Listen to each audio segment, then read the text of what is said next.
로마서 5장 1절에서 11절입니다. 로마서 5장 1절에서 3절까지 제가 봉독하도록 합니다. 그러므로 우리가 믿음으로 의롭다 하심을 얻었은즉 우리 주 예수 그리스도로 말미암아 하나님으로 더불어 화평을 누리자. 또한 그로 말미암아 우리가 믿음으로 서 있는 이 은혜에 들어감을 얻었으며 하나님의 영광을 바라고 즐거워하느니라. 다만 이뿐 아니라 우리가 환난 중에 즐거워하나니 이는 환난은 인내를, 인내는 연단을, 연단은 소망을 이루는 줄 알미로다. 아멘. 로마서 5장에 다다랐습니다. 이제 로마서 5장은 이신칭의와 관련된 결론에 해당이 되는 이제 마지막 이신칭의에 대한 아주 중요한 내용들이 아주 집중적으로 이제 우리에게 소개되고 있습니다. 이제 이후로부터는 성화와 관련된 또 이런 내용들이 나오기 때문에 이신칭의와 관련해서는 5장이 이제 최종적으로 아주 중요한 핵심들을 우리에게 마무리해주고 있는 것입니다.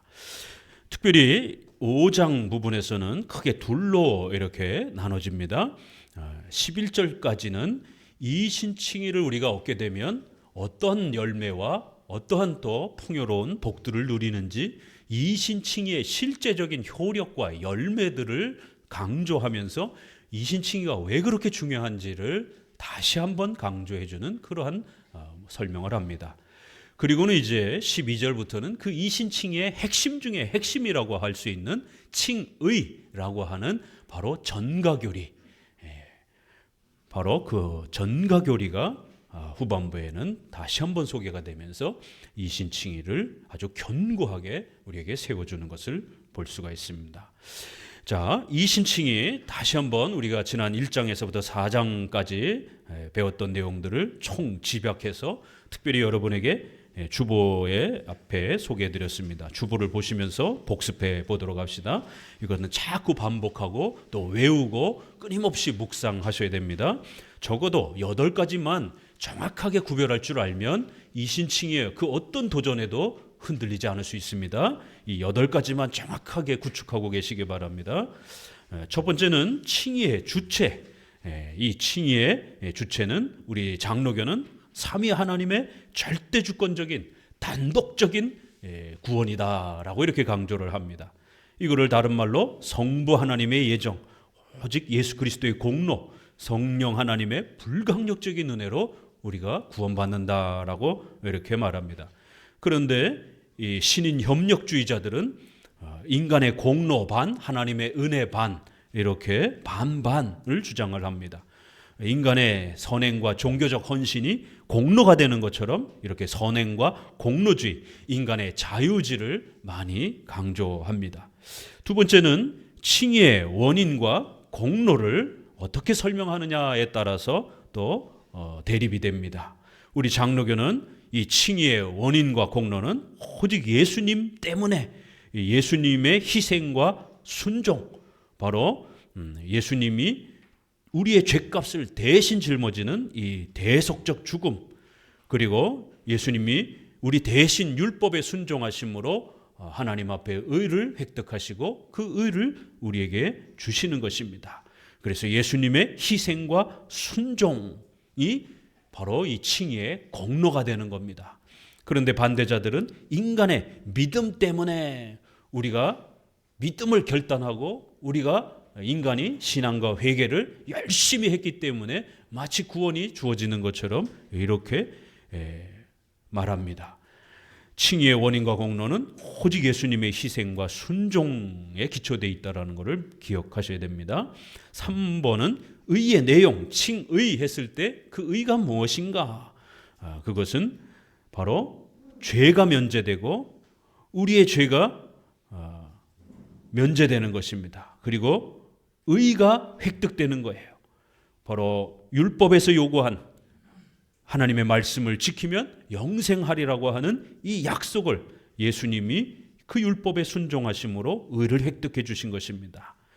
이거를 우리가 신학적으로 수동적 순종, 능동적 순종 이렇게 표현을 합니다. 그런데 이제 로마 가톨릭, 알미니안주의, 감리교에서는 수동적 순종만 강조를 합니다. 죄값만 없어진 것으로 이렇게 강조하면서 예수님이 율법에 순종하심으로 의를 얻어주신 것에 대해서는 아주 굉장히 싫어합니다. 네 번째, 칭의의 수단, 칭의를 우리가 받는 방법은 오직 믿음으로 라고 이렇게 강조하는 것입니다. 이거는 수단과 도구로서 강조하는 것입니다. 우리가 아무리 믿음을 강조한다 할지라도 이 믿음은 우리 인간이 참여하고 우리가 회개하고 우리가 믿음을 고백해야 되는 겁니다. 그렇기 때문에 이 믿음이라는 부분을 또 너무 지나치게 강조하게 되면 마치 우리가 결단했기 때문에 우리가 회개했기 때문에 믿음 때문에 구원받은 것처럼 또 이렇게 지나치게 믿음을 공로 차원에서 이렇게 주장을 하는, 또 믿음 때문에 믿음을 원인으로, 칭의의 원인으로 이렇게 자꾸 강조하는 그러한 목사들이 있습니다. 설교들이 있습니다. 이건 잘못된 겁니다. 믿음이 아무리 중요할지라도 칭의의 기초와 공로는 예수 그리스도의 이러한 은혜 때문인 겁니다. 믿음은 수단이라는 것입니다. 칭의를 받는 도구요, 수단은 정도로만 강조해야 된다는 겁니다. 다섯 번째는 의의 전달 방식입니다.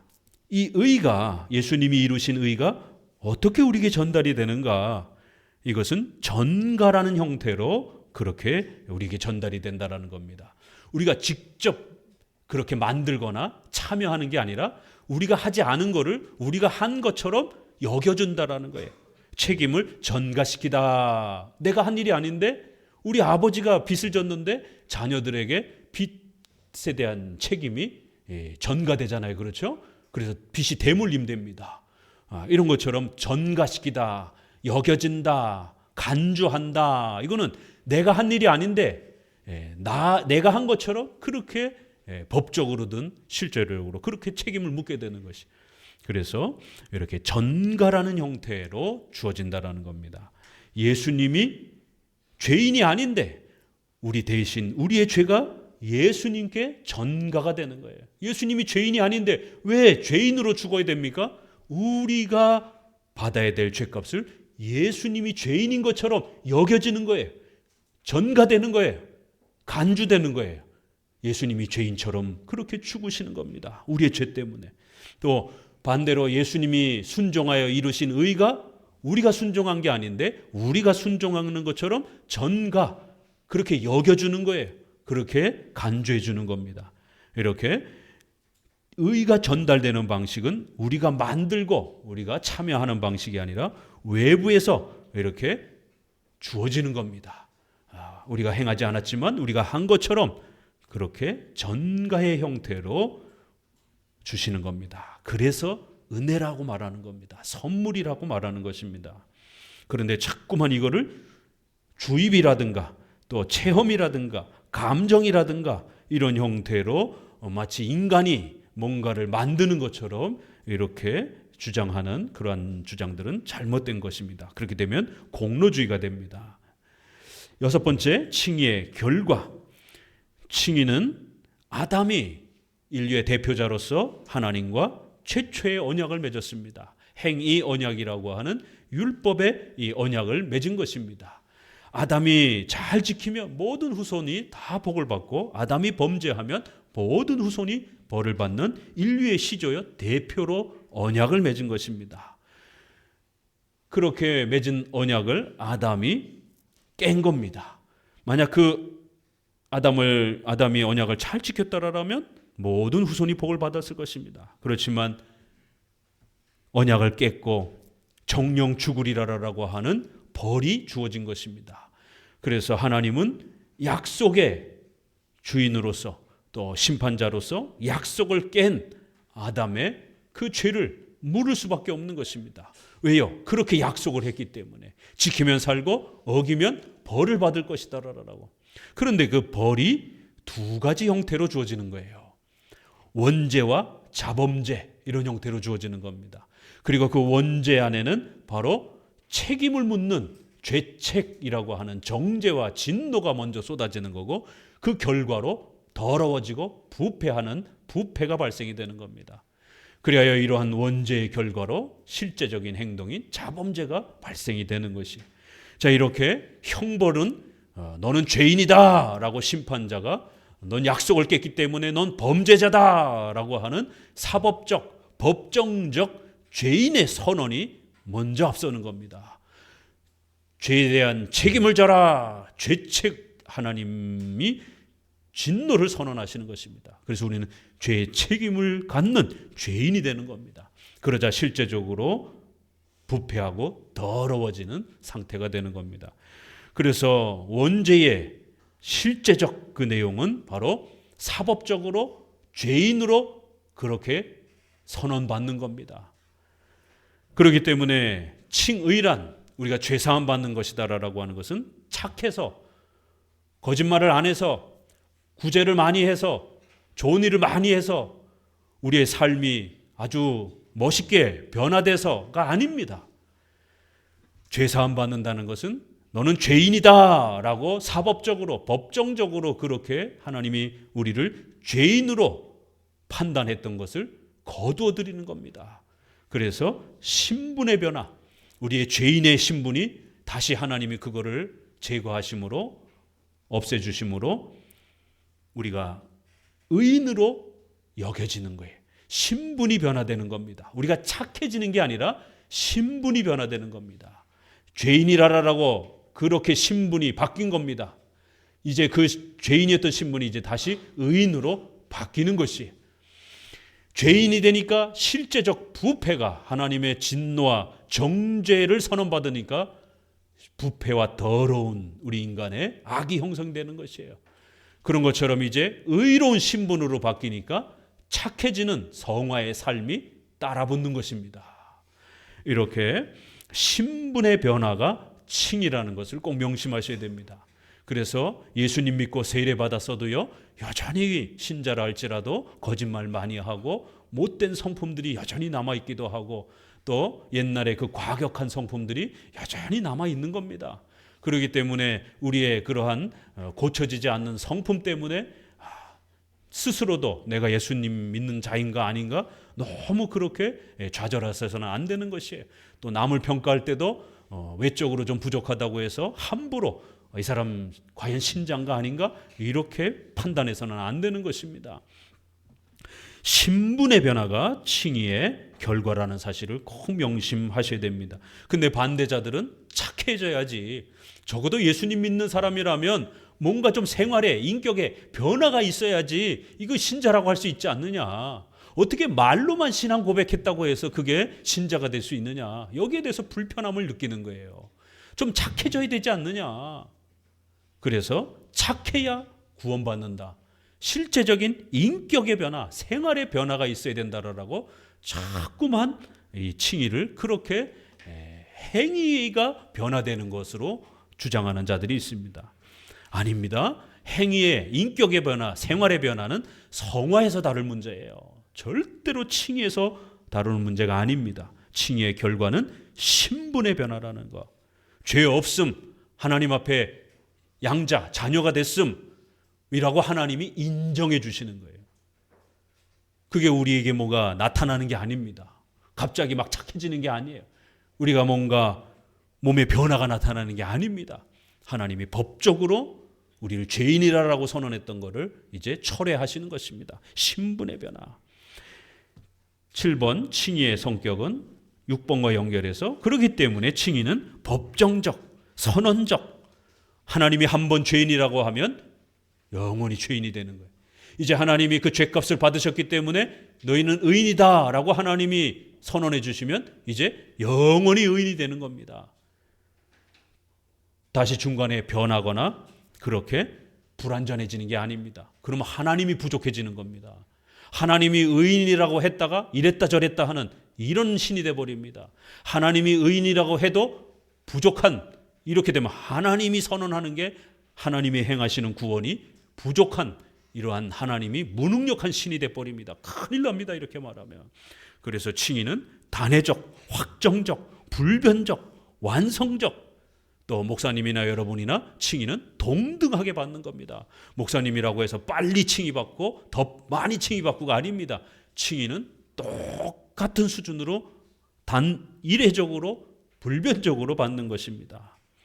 다만 성화는 불완전 성화, 죽을 때까지 우리 몸의 육체가 부활할 때까지는 죽을 때까지 성장하고 자라가야 돼요.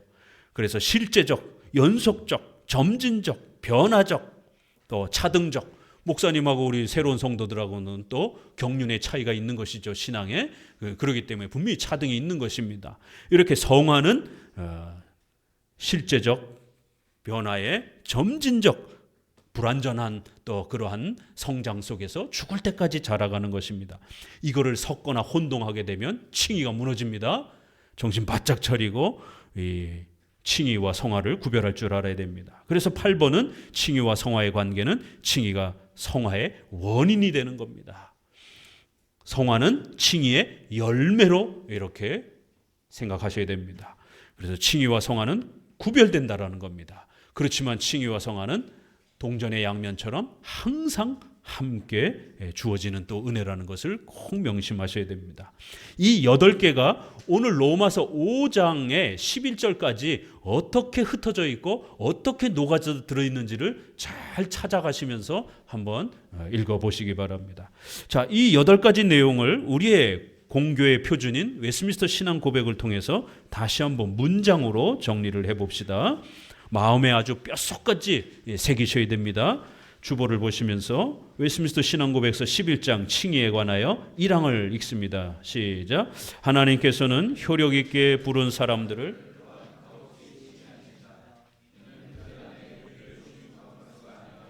그들의 죄를 용서하시고 그들의 인격을 의롭다고 여겨주며 받아주시기 때문이다. 즉 그들 안에 이루어진 어떤 것이나 그들에 의해 행해진 어떤 것 때문이 아니라 오직 그리스도 때문이다. 그리고 믿음 자체나 믿는 행위나 그 밖에 어떤 복음적 순종을 그들의 의로 그들에게 전가함으로써가 아니라 그리스도의 순종과 만족을 그들에게 전가시킴으로써 이루어진다. 그들은 믿음으로 말미암아 그리스도와 그의 의를 받아들이고 의지한다. 이 믿음도 그들 자신에게서 나온 것이 아니요 하나님의 선물이다. 믿음 중요합니다. 그러나 그 믿음이 중요하다라고 해서 믿음 자체, 믿는 행위나 그 어떤 우리의 종교적 복음적 순종을 가지고 마치 우리가 칭의받은 것처럼 그렇게 또 지나치게 강조하면 안 된다라는 겁니다. 알미니안주의자들이 그렇게 너무 지나치게 강조한 거고 오늘날 그 알미니안주의 신앙을 계승하고 있는 감리교라든가 성결교라든가 구세군이라든가 오순절 계열의 이러한 복음주의 넓은 복음주의 계열에서는 성도들의 믿음과 회개가 마치 구원을 만드는 것처럼 또 보태는 것처럼 이렇게 지나치게 믿음을 강조하는 것입니다. 이렇게 믿음을 강조해야 되지만 그 강조가 균형을 잃어버리게 되면 또 다른 또 칭의를 파괴하고 공격하는 위험이 된다라는 것을 명심하셔야 됩니다. 그렇기 때문에 믿음 강조 안 하는 그러한 교파보다 그나마 믿음을 강조하는 교파들은 좀 난데 그러나 그 믿음을 이렇게 그리스도의 공로를 넘어서 가지고 인간의 신앙과 회개를 지나치게 너무 강조하는 방식으로 또 믿음을 너무 강조하게 되면 거꾸로 그리스도의 공로와 하나님의 은혜가 축소되고 망가진다라는 사실을 역사 속에서 이렇게 여러 번 많은 논쟁이 있었다라는 것을 명심하셔야 됩니다. 그래서 행위냐 믿음이냐 오직 믿음이냐 이것도 중요하고 또 중요한 싸움입니다. 그러나 또 믿음을 가지고 믿음 때문이냐 아니면 믿음으로냐라고 하는 또 이 두 번째 도르트 총회에서의 그 싸움도 또 중요한 것입니다. 믿음 둘 다 믿음을 다 강조했지만 하나를 믿음은 원인으로 강조했고 우리는 믿음을 수단으로 강조하는 것입니다. 그래서 웨스민스터 신앙고백에서는 이렇게 믿음 자체나 믿는 행위나 그 밖에 어떤 종교적 헌신을 가지고 마치 구원을 준비하거나 또 보태거나 만드는 것처럼 이렇게 표현하면 안 된다는 겁니다. 자, 2항 읽습니다. 그리스도와 그의 의를 받아들이고 의지하는 믿음이 칭의의 유일한 수단이다. 그런데 이 믿음은 항상 다른 모든 구원의 은혜들과 함께한다. 그리고 이 믿음은 죽은 믿음이 아니라 사랑으로 역사한다. 칭의는 반드시 성화라고 하는, 또 교회 생활이라고 하는, 또 우리의 국가 윤리와 관련된 이러한 여러 삶들과 함께 조화를 이루는 것이지, 칭의만 단독적으로 그렇게 주장하면서 아주 윤리를 파괴하고 망가뜨리면서 몰상식하게 살아가면서 극단적으로 칭의만 강조하는 분리된 그러한 형태의 칭의는 아니라는 것입니다. 칭의와 성화는 항상 조화를 이루면서 우리 안에 주어진다라는 겁니다. 사망, 그리스도께서 그의 순종과 죽으심으로 말미암아 칭의하신 모든 사람들의 죄의 빚을 완전히 갚아주셨고, 그들을 대신하여 성부의 공의에 합당하고 참되고 충분한 만족을 드리셨다. 그러나 성부께서 그들을 위해 그리스도를 주셨고, 그들 안에 있는 어떤 것 때문이 아니라 그들 대신에 그리스도의 순종과 만족을 값없이 수납하신 만큼 그들의 칭의는 전적으로 값없이 받은 은혜에서 온 것이다. 이는 하나님의 엄정한 공의와 풍성하신 은혜가 죄인들의 칭의에서 영광 받으시기 위함이다. 이렇게 칭의란 예수 그리스도께서 희생하시고 순종하셔서 하나님의 공의의 만족, 하나님의 공의란 바로 그 율법의 명령을 말하는 겁니다. 하나님이 그렇게 약속을 하셨기 때문에 그 명령이 충족되어야 되는 겁니다. 그 약속은 바로 지키면 영생, 어기면 벌을 받는다라는 것. 그래서 아담이 범죄했기 때문에 죄값이 발생이 되었고, 또 여전히 율법에 순종해야, 언약에 순종해야 영생의 복을 누린다라고 하는 그 하나님의 공의로운 요구가 있는 것입니다. 바로 이 공의로운 요구를 예수님이 우리 대신 죽으시고 율법에 순종하심으로 그렇게 만족해 하셨다라고 표현합니다. 사항, 하나님께서는 영원부터 택하신 모든 사람을 칭의하기로 작정하셨고, 그리스도께서는 때가 참에 그들의 죄 때문에 죽으시고 그들의 칭의를 위하여 다시 살아나셨다. 그러므로도 불구하고 성령께서 적당한 때에 그리스도를 그들에게 실제로 적용시켜 주기 전까지 그들은 칭의되지 않는다. 칭의란 반드시 하나님이 택하신 그의 백성들에게만 주어지는 거라는 거예요. 이렇게 선택과 예정에 기초해서 제한 속죄 개념으로 예정론을 설명해야 된다는 거예요. 그의 택하신 백성들에게만 제한해서 주시는 이러한 칭의의 은혜의 구조를 가지고 있다는 겁니다. 5항, 하나님께서는 의롭다함을 받는 사람들의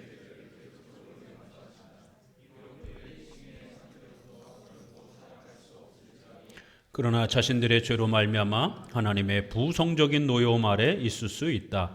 이 경우에 그들이 자신을 낮추며 죄를 고백하고 용서를 구하고 믿음과 회개를 새롭게 하기 전까지는 하나님의 얼굴의 빛이 그들에게 회복되지 않을 수도 있다.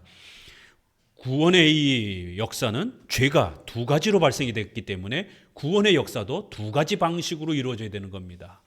바로 원죄는 하나님의 이러한 사법적 판단이기 때문에 칭의를 통해서 그렇게 우리의 신분이 바뀌는 겁니다. 또 그 원죄의 결과로 일어나는 자범죄들은 성화를 통해서 거룩함으로 바꿔주셔야 되는 것이에요. 신분의 변화는 단회적으로 이루어져도 괜찮습니다. 그러나 성화의 변화는 우리의 몸이 바뀌지 않는 이상 계속 그 죄의 유혹이 남아있는 겁니다. 육신이 연약하기 때문에. 그래서 최후에 우리의 몸이 부활됨으로 인해서 우리는 완전한 이제 성화와 영화의 단계에 이르게 되는 것입니다. 그래서 비록 신자라 할지라도 다시 지옥에 떨어지는 그러한 신분이 뒤바뀌는 이런 일은 없습니다. 이제 칭의받은 성도들은. 그렇지만 자범죄는 여전히 남아있다라는 거예요. 육체의 이 연약함 때문에 자범죄는 남아있다라는 거예요. 그래서 부지런히 성화의 과정들을 통해서 회개하고 또 하나님 앞에 용서를 구해야 된다라는 거예요. 이렇게 성경에는 용서해 주셨다. 그런데 또 용서받으라.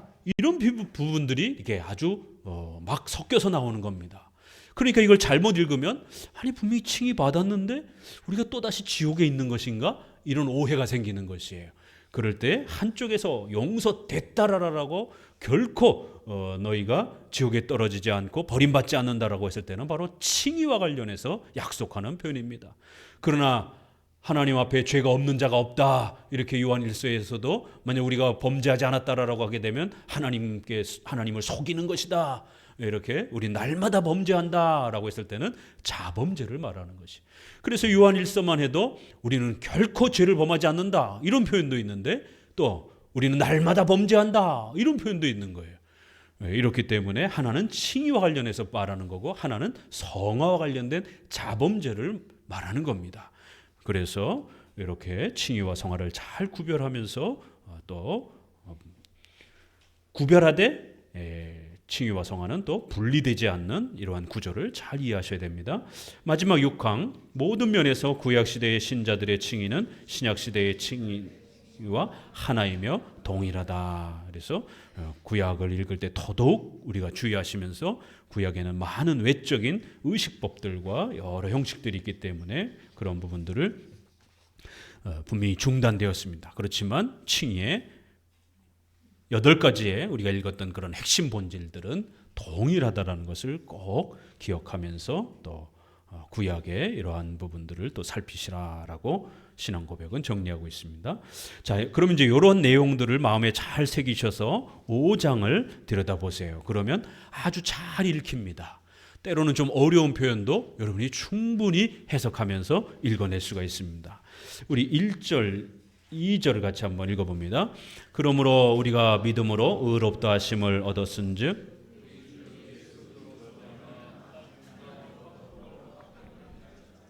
또한 그로 말미암아 우리가 믿음으로 서 있는 이 은혜에 들어감을 얻었으며 하나님의 영광을 바라고 즐거워하느니라. 5장은 그러기 때문에 결론을 맺는 거예요. 우리가 오직 믿음으로 의롭다 하심을 얻은 것이다. 로마서 1장 16절 17절 오직 의는 믿음으로 말미암아 살리라로 시작했던 말씀이 결론을 다시 한번 맺으면서 행위가 아니라 오직 믿음으로, 행위가 아니라 오직 은혜로 믿음으로 의롭다 하심을 얻는 것이다라는 거예요. 이런 동사의 표현도 수동형으로 이렇게 돼 있잖아요. 그렇죠? 우리가 의롭다함을 만드는 것이다, 가지는 것이다 이렇게 표현하지 않았어요. 얻는 것이다라는 거예요. 의롭다함을 여김을 받는 것이다라는 것이 의롭다함을 얻는 것이다 이렇게 표현을 하고 있습니다. 이 신칭의 이 단어로 우리 한문으로 그렇게 또 이것을 한마디로 정리할 수 있는 것입니다. 아주 우리 뼛속에 갈아 넣으셔야 돼요. 이 신칭이 아주 강력하게 우리의 구원론과 관련해서 오직 믿음으로 의롭다 하심을 얻는 것. 어떻게 해요? 우리 주 예수 그리스도로 말미암아 우리가 죄사함 받고 하나님의 자녀가 되는 거예요. 하나님으로 더불어 화평을 누리자 이렇게 표현을 합니다. 이 1절의 요 표현은 뒷부분에 9절도 한번 읽어봅니다. 9절 그러면 이제 우리가 그 피를 인하여 의롭다 하심을 얻었은즉 9절에서도 다시 한번 결론적으로 강조하죠. 우리의 구원은 오직 믿음으로 오직 예수 그리스도의 피 흘림과 죽으심과 그 그리스도의 순종하심으로 의롭다함을 얻는 거예요. 이것이 이신칭이라는 것입니다. 의롭다함을 얻는다, 여겨진다. 로마서에서 얼마나 많이 반복하고 있습니까? 절대로 행위가 아니라는 거예요. 절대로 신인 협력주의가 아니라는 겁니다. 그렇기 때문에 우리가 거듭나기 전에 우리가 살아나기 전에 신앙과 회개를 준비할 수 있는 것처럼 이렇게 말하는 게 얼마나 위험한 것인지 전적으로 죽어있고 부패한 자가 뭘 어떻게 준비할 수 있습니까? 이러한 설교와 표현이 얼마나 위험한 것인지 얼마나 심각한 것인지를 정확하게 분별할 줄 아셔야 되는 것입니다. 오직 은혜로 전적으로 부패한 자에게 성령께서 우리를 새롭게 거듭나게 중생해 주셔야만이 이제 우리는 신앙과 회개의 반응을 보일 수가 있는 것입니다. 그래서 중생을 맨 앞에 두고 신앙과 회개를 그 결과로 말하느냐, 아니면 신앙과 회개를 맨 앞에 두고 그 결과로서 중생을 말하느냐, 이것이 칼빈주의와 알미니안주의의 엄청난 싸움이 되는 것입니다. 그런데 최근에 회중파 청교도들이라든가 개혁주의 목사들 중에도 그렇게 회개와 신앙을, 믿음을 너무 지나치게 강조하면서 마치 그 결과로 중생이 오는 것처럼 이렇게 말하고 있습니다. 이러한 강조들이 존 오웬의 글이라든가 로이드 존스 글이라든가 토마스 굿인의 이러한 청교도들의 글에도 아주 살짝 그렇게 묻어 나옵니다. 그리스도의 공로, 전적 부패 이야기합니다. 그럼에도 불구하고 인간의 신앙과 회개가 아주 더 중요한 것처럼 신앙과 회개를 더 많이 강조하는 이러한 균형의 불균형의 글의 모습들이 보이게 됩니다. 일반 성도들은 찾아내기가 굉장히 어렵습니다. 이건 신학자들이 전문적으로 파고들어서 왜 이 회중파의 이러한 구원론이 결국 점점 장로교에서 멀어지는가. 그래서 후대에 와서는 아주 굉장히 멀어지게 되는, 결국 알미니안주의의 이러한 도르트 총회 시대에 와서는 아주 폭발하게 되는 이제 또 이러한 모습들, 또 후대에 와서 또 더 폭발하면서 멀어지는 이런 모습들을 보게 됩니다. 절대로 인간의 행위가 조금이라도 1%든 5%든 10%든 보탬이 되거나 그것이 앞서야 되는 것처럼 이렇게 이신칭의를 말해서는 안 되는 것입니다. 이신칭의를 말한다고 해서 끝날 문제가 아니라는 것이에요. 그 이신칭의의 개념을 어떻게 잡아주고 그 논리의 구조를 어떻게 설명해주고 균형을 어떻게 잡아주느냐에 따라 이신칭의가 건강하게 형성이 되기도 하고 망가지기도 한다는 것입니다. 결론적으로 오직 믿음으로, 오직 예수 그리스도로 말미암아 우리가 칭의, 의롭다함을 얻는 것이다라는 거예요. 그리고는 이제 그 결과를 소개합니다. 하나님으로 더불어 화평을 누리는 것입니다. 또 그로 말미암아 우리가 믿음에 서 있는 이 은혜에 들어감을 얻었으니, 여기서도 은혜에 들어감을 얻은 것이다 라고 이렇게 다시 한번 표현합니다. 1절이 거의 그대로 반복이 되는 거예요. 그렇죠?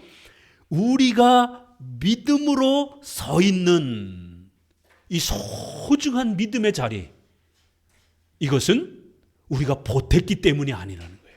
우리가 신앙과 회개를 먼저 강력하게 했기 때문에 죽어있던 우리가 살아난 게 아닙니다.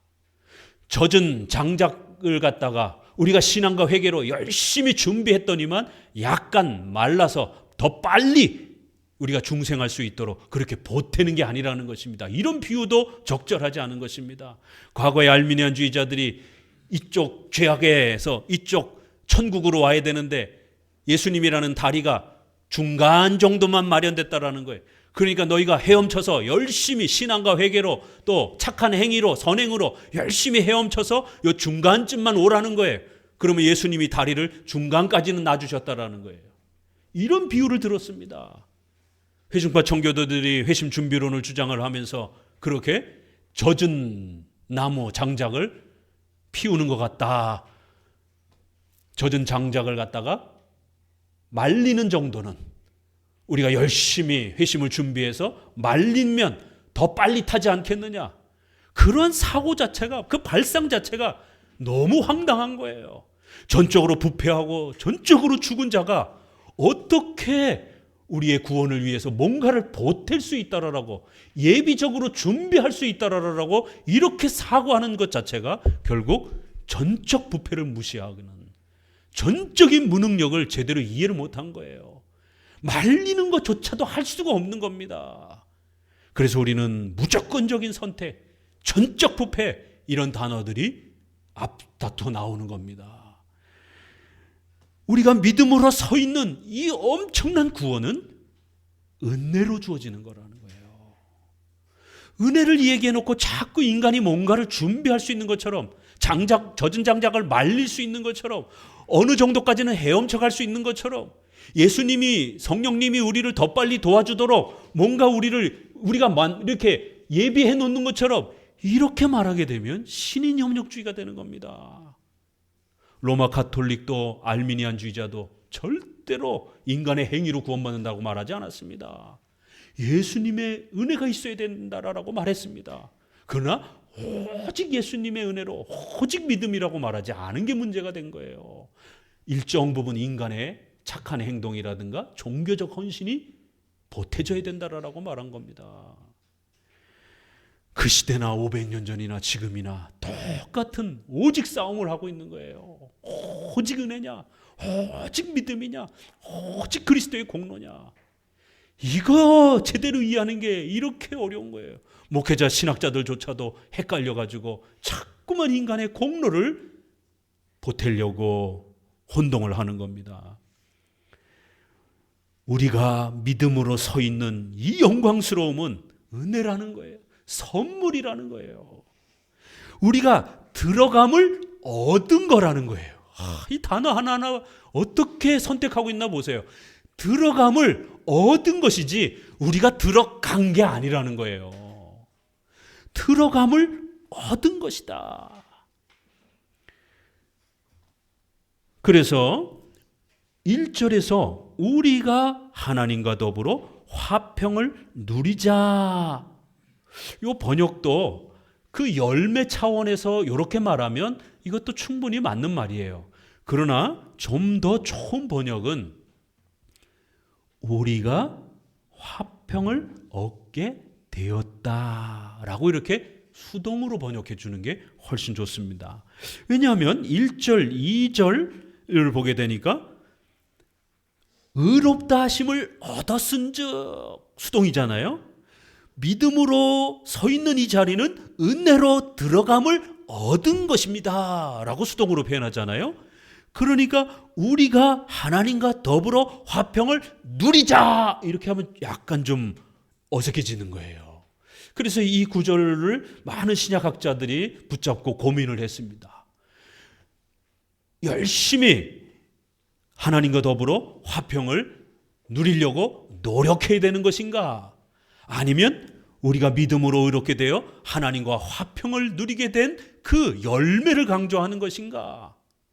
물론 의롭게 되었으니까 이제는 우리가 하나님과 더불어 화평을 누리면서 열심히 살아갑시다 라는 권면도 돼요. 그러나 조금 더 좋은 번역은 요 화평을 누리자라는 이 헬라어를 능동으로 해석할 것이냐 수동으로 해석할 것이냐에 대한 많은 그 고민 속에 수동으로 해석하는 것이 앞의 구절과 뒤의 구절과 서로 연결이 되면서 문맥이 훨씬 더 자연스럽다라고 많은 또 개혁주의 신학학자들이 해석하고 있습니다.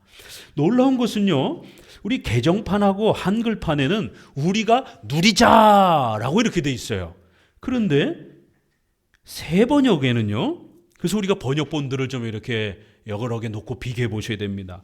우리는 우리 주 예수 그리스도로 말미암아 하나님과 더불어 평화를 누리고 있습니다. 느낌 좀 다르죠? 이거 상당히 잘 번역이 됐어요. 수동적 느낌이 잘 나도록 번역이 됐어요. 우리가 누리게 된 것입니다. 누리고 있는 것입니다. 이렇게 번역을 해놨어요. 우리 누립시다. 좀 더 열심히 누려갑시다. 이러한 적극적인 어떤 부분보다는 우리가 누리게 되었습니다. 하나님과 좋은 관계를 유지하게 되었습니다. 믿음으로. 공동 번역에는요, 이렇게 번역이 되어 있습니다. 공동 번역의 이 부분이 상당히 잘 번역됐더라고요. 이렇게 우리는 믿음으로 말미암아, 여기 이제 천주교와 연합해서 번역해놨기 때문에 하느님과 올바른 관계를 가졌으므로 우리 주 예수 그리스도를 통해서 하느님과 평화를 누리게 되었습니다. 저도 깜짝 놀랐어요. 공동 번역이 이 부분을 이렇게 상당히 신경 썼구나. 가톨릭과 개신교 신학자들이 함께 참여해서 공동으로 번역한 이제 공동 번역본도 있습니다. 평화를 누리게 되었습니다. 그래서 요 1절의 이 부분이 어떻게 번역될 것인가와 관련해서도 좀 더 수동적으로 번역하는 것이 좋습니다. 그래서 우리가 하나님의 그 은혜로 믿음으로 들어가는 이 영광스러움을 얻었고 의롭다 하심을 얻었고 그리하여 이제는 우리가 하나님과 평화를 누리게 되었습니다. 결국 이 평화란 무엇이냐면 기복주의가 아닙니다. 잘 먹고 잘 사는 게 아니에요. 신비 체험이 아닙니다. 정치 개혁을 하는 게 아닙니다. 하나님과 좋은 관계를 회복하는 거예요. 하나님과 원수되었던 관계가 회복되어지는 거예요. 2장에서는 그 결과를 하나님의 영광을 바라고 즐거워하는 삶으로 바뀌었다라는 거예요. 이신칭의가 왜 그렇게 중요합니까? 우리의 신분이 변화된다라는 거예요. 하나님과 좋은 관계가 유지된다라는 것이, 지옥의 형벌에서 사함을 받는다라는 거예요. 죄인이었던 삶이 이제는 하나님의 영광을 소망하고 그 하나님의 뜻을 순종하면서 살아가는 삶을 즐거워하는 삶으로 바뀐다라는 거예요. 하나님의 영광을 바라보고 즐거워하는 것이 인간에게 가장 큰 행복이고 복입니다. 어디로 가죠? 소요리 문답 1문으로 나아가는 거예요. 사람의 제일 된 목적은 무엇입니까? 같이 외웁시다. 사람의 제일 된 목적은 하나님을 영화롭게 하는 것과 그분을 즐거워하는 것입니다. 우리의 전 세계가 이제는 먹든지 마시든지 무엇을 하든지 여러분의 행동 하나하나가 이제는 하나님을 영화롭게 하는 삶으로, 그러한 신분으로 바뀌었다라는 거예요. 그걸 또 할 수 있는, 예수님의 뜻에, 하나님의 뜻에 순종할 수 있는 그러한 삶으로 바뀌었다라는 거예요. 그래서 이제 우리가 십계명에 순종하는 게 비록 불편하고 힘들지만 그걸 즐거워하는 삶으로 우리의 삶이 바뀌었다라는 거예요. 주일날 예배드리고 십계명에 순종하려고 애쓰고 노력하는 것이 얼마나 기쁘고 즐거운지 세상 사람들은 그걸 즐거움으로 생각하지 않아요. 정직하려고, 또 살인하지 않으려고, 자비로우려고 이렇게 노력하는 이러한 성화의 삶이 하나님 안에서 우리가 즐거워하는 삶이 된다라는 거예요. 이렇게 칭의의 결과는 하나님과 화평해지는, 죄와 벌이 없어지고 하나님과 평화를 누리게 되는, 우리의 신분이 변화되는 이 어마어마한 결과를 준다라는 거예요. 그리고 이제 하나님의 자녀가 되어 하나님의 영광을 바라보면서 하나님의 뜻에 순종하면서 그렇게 우리의 삶을 값지게 살 수 있는 그러한 거룩한 삶으로 우리의 삶이 변화된다라는 겁니다. 이게 기독교라는 거예요. 절대로 기복주의에, 신비체험에 속아서는 안 됩니다. 3절부터 읽어봅니다. 3절, 다만 이뿐 아니라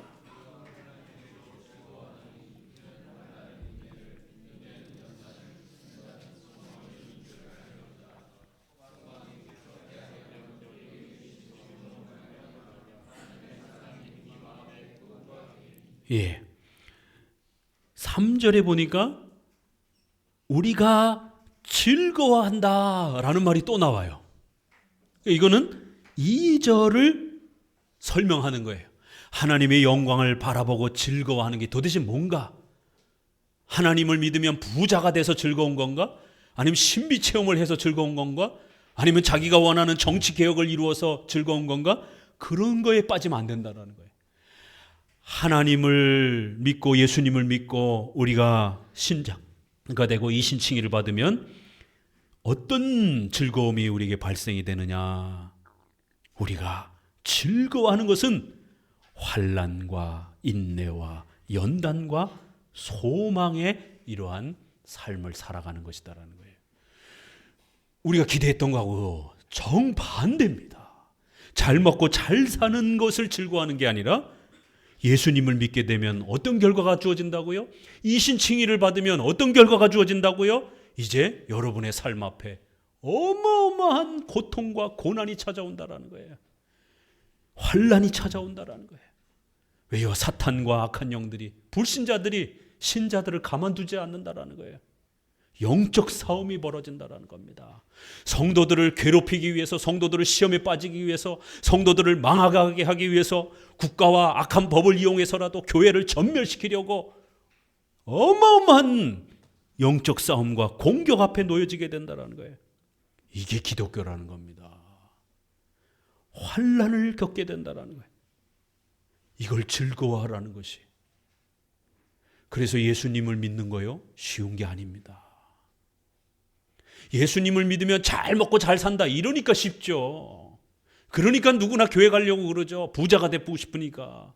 그러나 복음을 제대로 가르쳐서 예수님을 믿으면 이런 엄청난 환난이 닥칩니다라고 설교하면 다 도망갈 겁니다.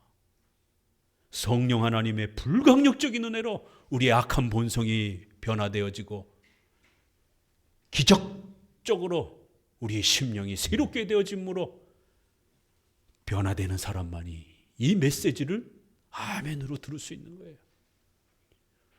예수님 믿고 신분이 변화된 이 엄청난 은혜의 결과가 너무 감격스러워서 비록 사탄과 악한 영의 도전을 받는다 할지라도 죄사함 받고 하나님의 자녀가 된 이 영광스러운 신분을 절대로 포기하지 않으려고 하는 거예요. 그래서 그 환난과 고난을 기꺼이 감수하려고 하는 겁니다.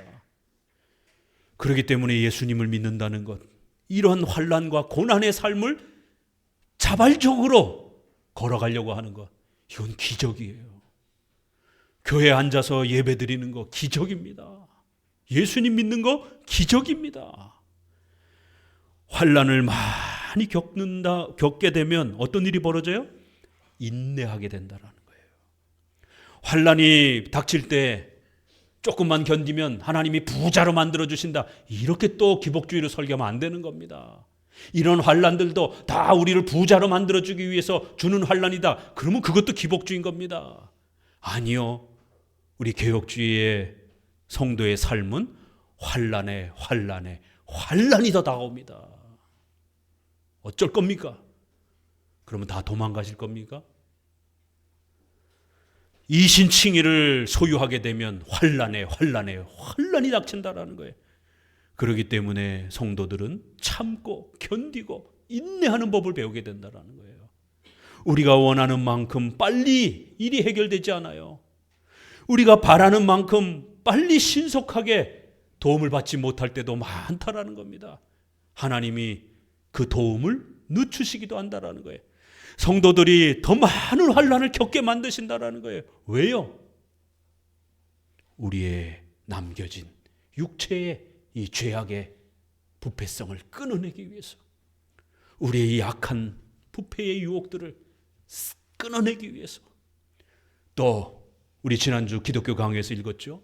우리 성도들이 얼마나 멋있는 사람들인지를 그런 환난 속에 집어넣어놓고 성도들이 신앙이 변절하지 아니하고 하나님 앞에 신앙의 그 견고함을 보이면서 사탄과 악과 싸워가면서 성도들의 의로움을 드러내도록, 세상의 빛과 소금의 역할을 감당하도록 하나님은 그렇게 우리 성도들을 세워서 세상의 악을 억제하고 세상의 악한 자들을 전도의 강력한 도전을 삼기 위해서 우리 성도들에게 많은 환난을 주시면서 성도들이 얼마나 대단한 사람들인지, 돈 때문에 비굴해지지 않고, 자식 때문에 흔들리지 않고, 직장 문제 때문에 흔들리지 않는, 그 어떤 것으로도 우리 성도들을 흔들 수 없는 무시무시한 강력한 그러한 사람으로, 신자들로 증명해내기 위하여 더 많은 고난을 허락하신다라는 거예요.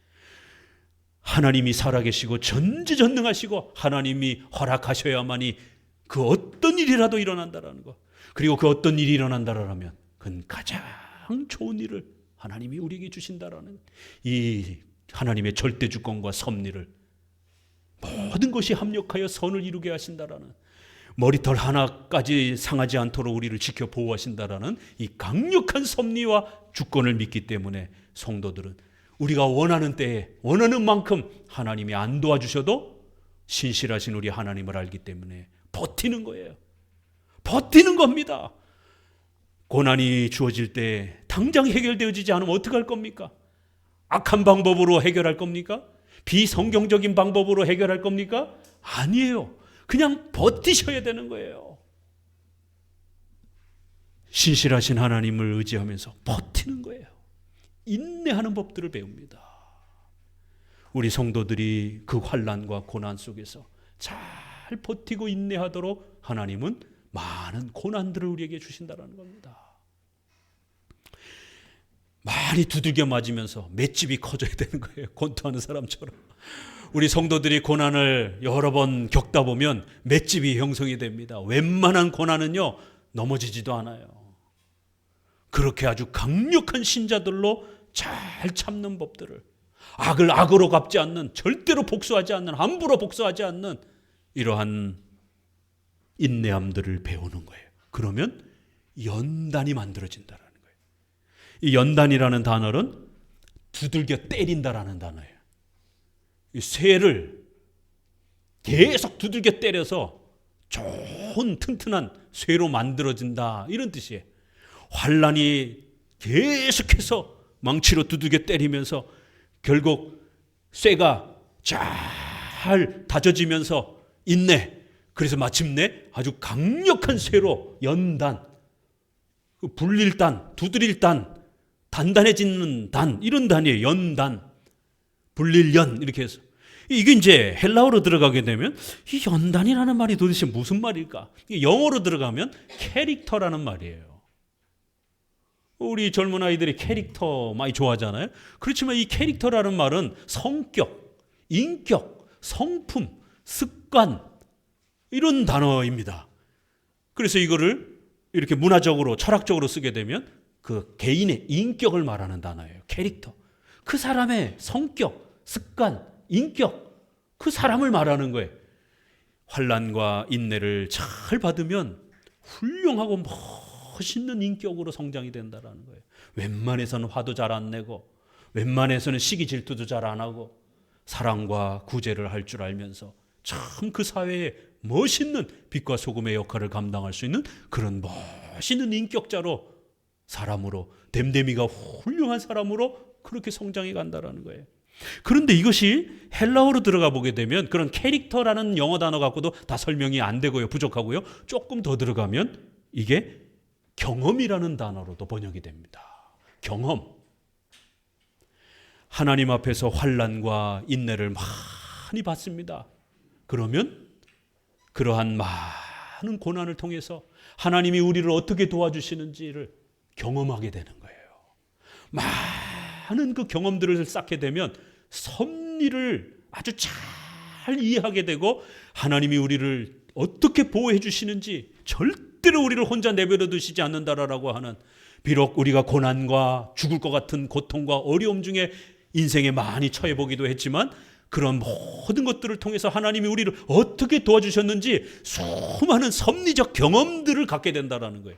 그러면 단단해지는 거예요.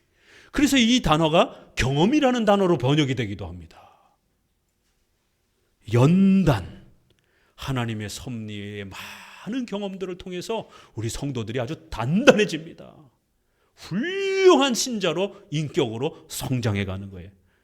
그러면 소망, 이제 우리가 장차 죽음 이후에 천국에서 영원히 살아가게 될, 그리스도의 재림을 맞이하게 될 이 부활의 영광스러운 미래의 소망을 바라보며 살아가는 것이에요.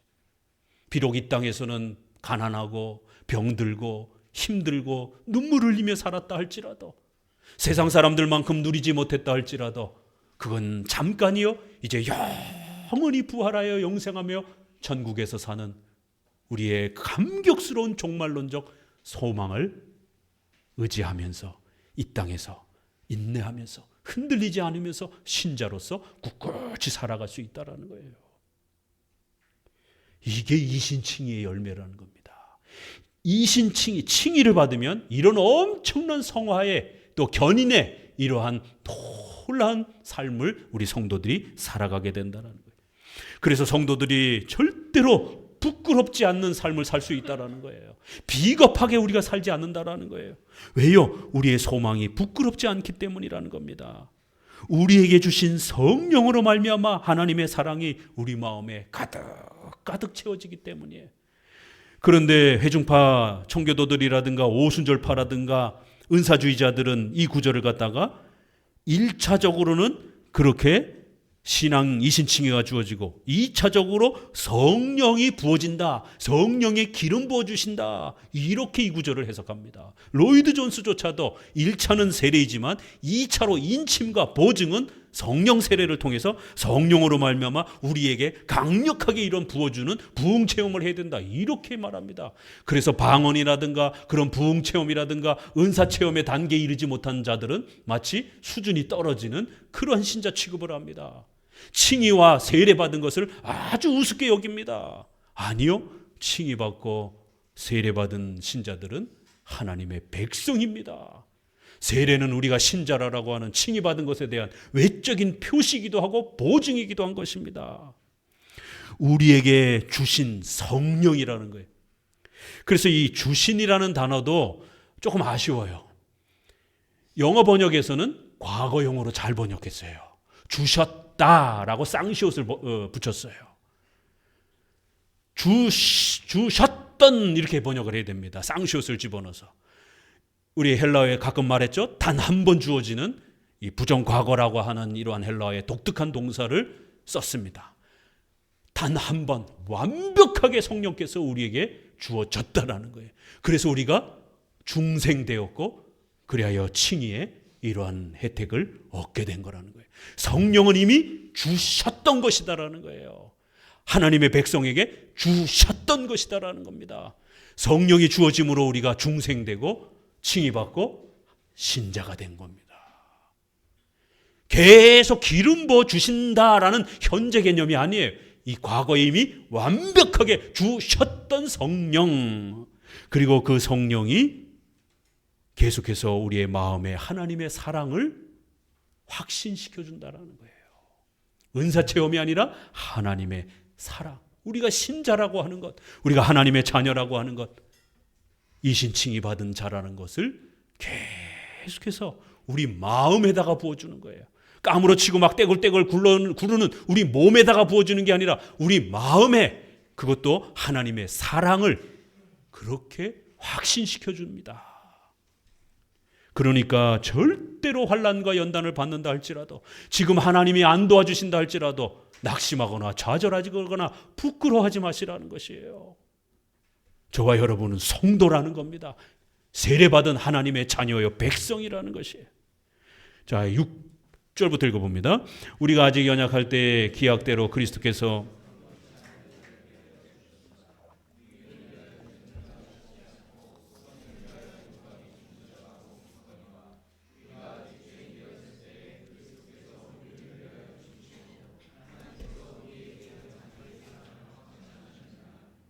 예, 8절까지만.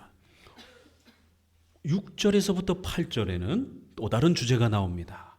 이신칭의는 반드시 예정과 전적 부패라고 하는 이 교리와 조화를 맞춰야 된다는 거예요.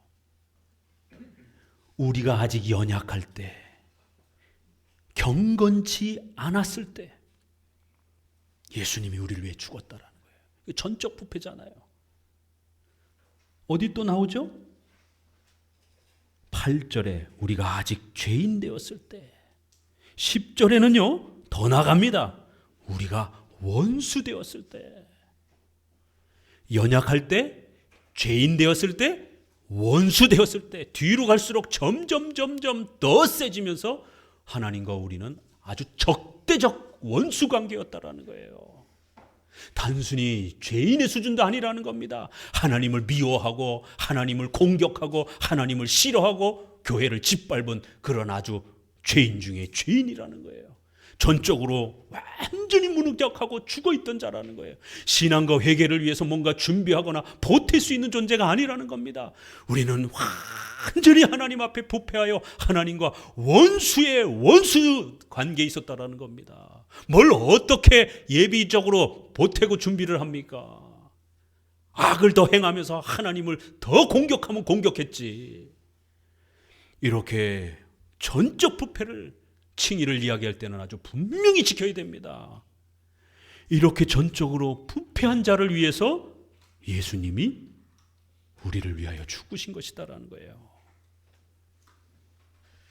더욱 놀라운 것은 기약대로, 약속대로, 때가 차서, 이런 말이에요. 갈라디아서 4장 4절에 때가 참에 하나님이 그 아들을 보내셔. 에베소서 1장 4절에는 곧 창세전에 그리스도 안에서 우리를 택하사 우리로 사랑 안에서 그 앞에 거룩하고 흠이 없게 하시려고 그의 기쁘신 뜻대로 우리를 예정하사 예수 그리스도로 말미암아 자기의 아들들이 되게 하셨으니, 영원 세계 속에서 하나님이 우리를 예정하셔서 우리를 택하셨다라는 거예요. 하나님이 먼저 우리를 사랑하셨다라는 거예요. 우리가 신앙과 회개를 먼저 바쳐서 하나님이 우리를 사랑하기 시작한 게 아니라는 겁니다. 요한일서 4장 9절에는 더 선명하게 하나님의 사랑이 우리에게 이렇게 나타난 바 되었으니 하나님이 자기의 독생자를 세상에 보내심은 저로 말미암아 우리를 살리려 하심이라. 사랑은 여기 있으니 우리가 하나님을 사랑한 것이 아니요 오직 하나님이 우리를 사랑하사 우리 죄를 위하여 화목제로 그 아들을 보내셨습니다. 우리가 죄인 되었을 때, 전적으로 부패했을 때 하나님이 영원 세계 속에서 창세전에 예정하신 그 하나님의 약속대로 그 하나님의 정하신 때에 그리스도를 우리에게 보내주셨고 하나님이 우리를 사랑하신다라는 것을 확증하셨다라는 거예요. 보증하셨다라는 거예요. 하나님이 택하신 백성들을 반드시 구해 주실 것이다라고 하는 그 위대한 사랑과 약속이 성취되었다라는 거예요. 우리에게 대한 자신의 사랑을 확증하셨다라는 겁니다.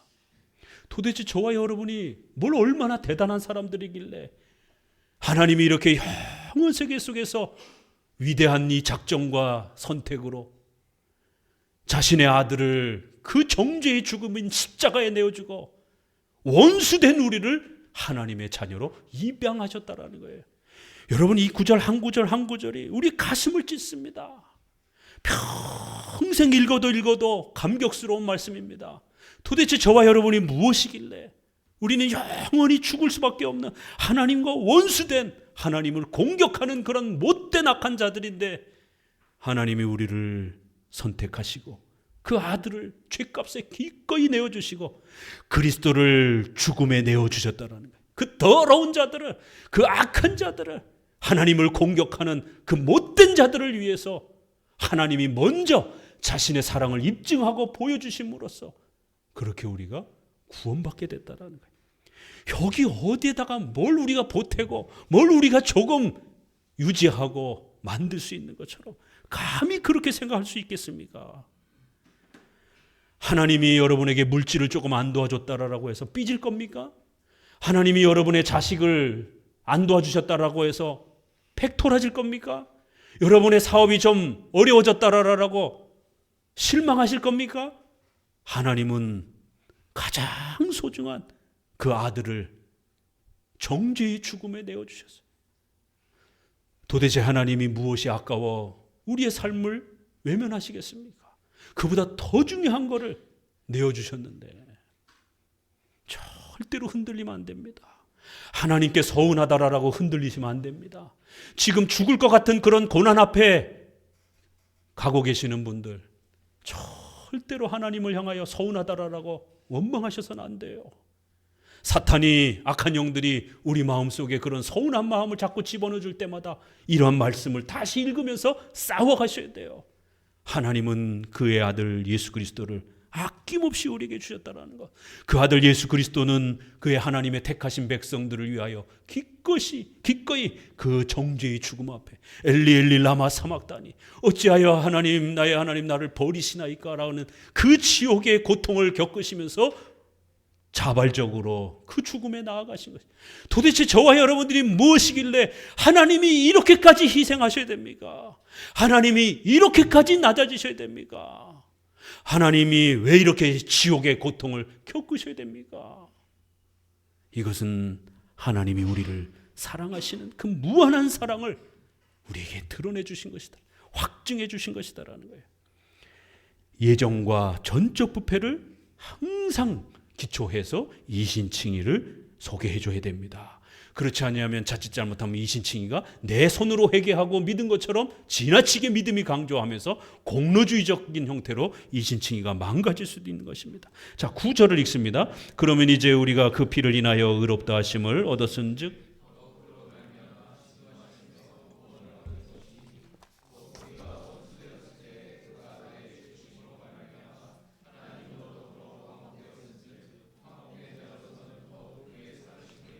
구원을 얻을 것이니라. 이뿐 아니라 이제 우리로 화목을 얻게 하신 우리 주 예수 그리스도로 말미암아 하나님 안에서 또한 즐거워하느니라. 9절에서는 이 칭의가 법정적 칭의라는 것을 소개합니다. 어느 구절에서 그렇죠? 하나님의 진노에서 구원받은 거라는 거예요. 우리가 돈이 없어서 가난해서 구원받은 게 아니에요. 독재국가에서 벗어난 게 아닙니다.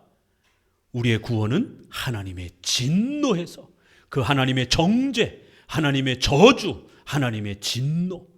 하나님은 심판자이시기 때문에 심판자로서 우리를 죄인이라라고 저주, 정죄를 선언하신 것이에요. 바로 이런 단어 하나하나들이 우리가 앞에서 배웠던 바로 그런 내용들을 내포하고 포함하고 있는 겁니다.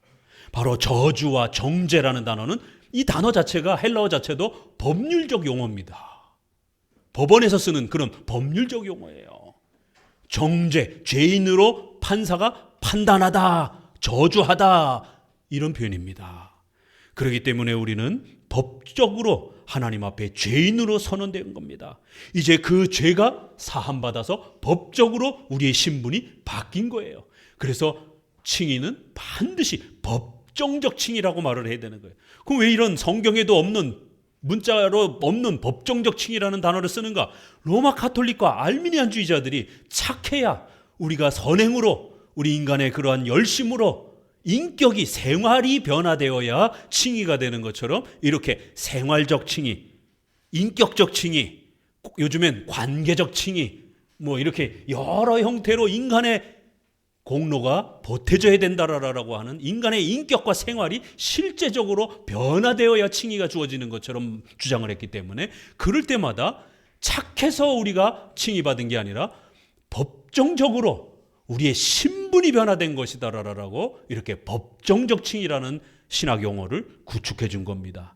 하나님의 저주와 정죄라고 하는 법적인 저주의 선언으로부터 그 신분이 죄인이 되었고, 이제는 칭의를 통해서 그 죄가 사함을 받은 겁니다. 죄 사함을 받은 거예요. 그래서 우리가 법적으로 신분이 의인의 신분으로 바뀐 겁니다. 착해서, 여러분이 착해서 구원받은 게 아니에요. 저주와 진노와 정죄로부터 구원받는 것이다. 그러면서 이제 10절에 우리가 원수 되었을 때 그 아들의 죽으심으로 말미암아 하나님으로 더불어 화목되어졌은즉 화목된 자로서 더욱 그의 살으심을 인하여 구원을 얻을 것이라.